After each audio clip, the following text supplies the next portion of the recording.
ആമോസിന്റെ പ്രവചനം 5-ാം അധ്യായം 13-ാമത്തെ വാക്യം.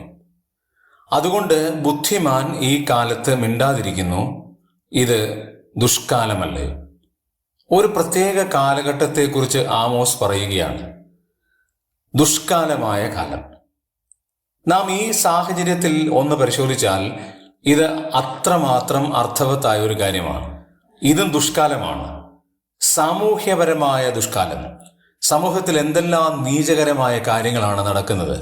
എത്ര പ്രായം കുറഞ്ഞവരാണ് ആത്മഹത്യ ചെയ്യുന്നത്. രാഷ്ട്രീയപരമായി ദുഷ്കാലമാണ്. ഏതെല്ലാം കുതിര കച്ചവടങ്ങളും ചവിട്ട് നാടകങ്ങളും തൊഴുത്തിൽ കുത്തുകളും നടക്കുന്ന ഒരു മണ്ഡലമായി രാഷ്ട്രീയ മണ്ഡലം അവസാനിച്ചിരിക്കുന്നു. അത് ദുഷ്കാലത്തിൻ്റെ തുടക്കമാണ്. സാംസ്കാരിക മണ്ഡലത്തിലേക്ക് നമുക്ക് നോക്കാം. എത്രയെത്ര അധർമ്മികമായ പ്രവർത്തനമാണ് സാംസ്കാരിക നായകന്മാർ എന്ന് പറയുന്നവർ തന്നെ ചെയ്യുന്നത്. ആത്മീയ ഗോളത്തിലേക്ക് വരാം. വ്യത്യസ്തതയൊന്നുമില്ല.